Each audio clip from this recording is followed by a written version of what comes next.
जिस व्यक्ति की उम्र केवल 16 वर्ष तय हो और जिसे पूरा संसार यह कहकर छोड़ दे कि इसका जीवन अब समाप्त होने वाला है, लेकिन वही व्यक्ति अपनी साधना, ईश्वर में अटूट विश्वास और अपने संकल्प के बल पर मृत्यु को भी हरा दे और स्वयं भगवान उसकी रक्षा के लिए प्रकट हो जाए।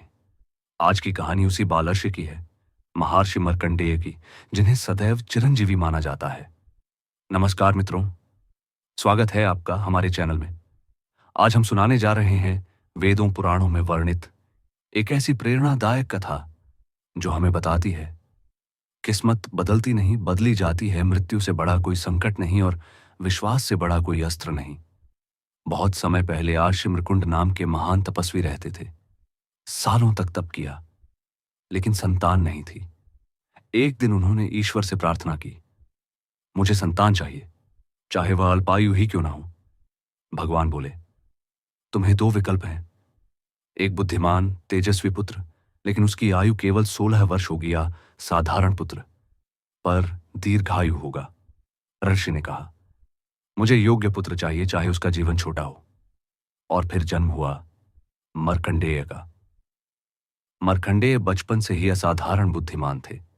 जिस उम्र में बच्चे खेलते हैं, उस उम्र में वे वेद पुराण कंठस्थ कर चुके थे।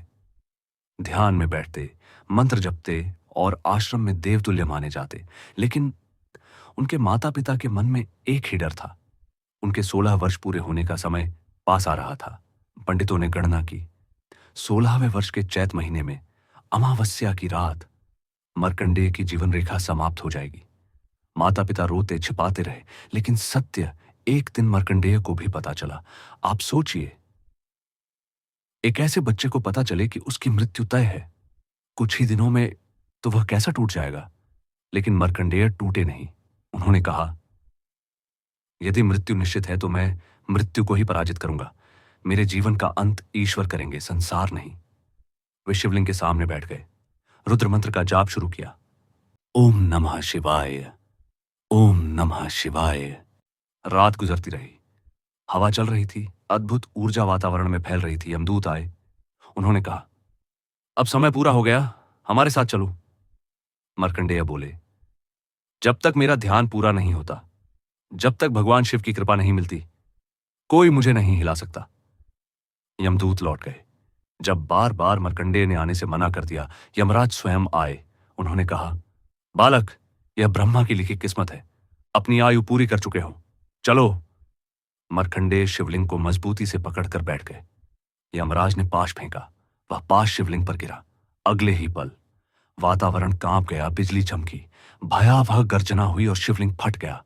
शिवजी प्रकट हुए, रुद्र रूप में, क्रोधित ललाट पर अग्नि। उन्होंने कहा, यम, तुमने मेरे भक्त को तंग करने की हिम्मत कैसे की। यमराज घबराए। प्रभु, मैं तो धर्मपालक हूं, काल हूं, मुझे आदेश दिया गया था। शिव बोले, मेरा भक्त मेरी शरण में आए और मैं उसे मृत्यु के हवाले कर दूं, यही न्याय है। और फिर भगवान शिव ने दया दिखाते हुए कहा, मार्कंडेय अब चिरंजीवी होगा, उसे लंबी आयु, ज्ञान, वैराग्य और यश प्राप्त होगा। यमराज ने भी प्रणाम कर कहा, आज से मार्कंडेय मृत्यु जीत है। तभी से मार्कंडेय काल विजयी कहलाए। हमें जीवन में निष्क्रिय होकर परिस्थिति की दया पर नहीं बैठना चाहिए। हमें यह नहीं सोचकर चलना चाहिए कि मेरी किस्मत यही है, मेरी जिंदगी ऐसी ही है, बल्कि यह कहना चाहिए, मैं बदल सकता हूं, मैं जीवन को नई दिशा दे सकता हूं। मेरे प्रयास से चमत्कार होते हैं, क्योंकि जो हार नहीं मानता उसे हराया नहीं जा सकता। यदि आपको यह प्रेरक कहानी पसंद आई तो वीडियो लाइक करें और ऐसे ही सनातन ज्ञान और प्रेरणादायक कथाओं के लिए चैनल को सब्सक्राइब करें। मिलेंगे अगले वीडियो में। धन्यवाद। हर हर महादेव।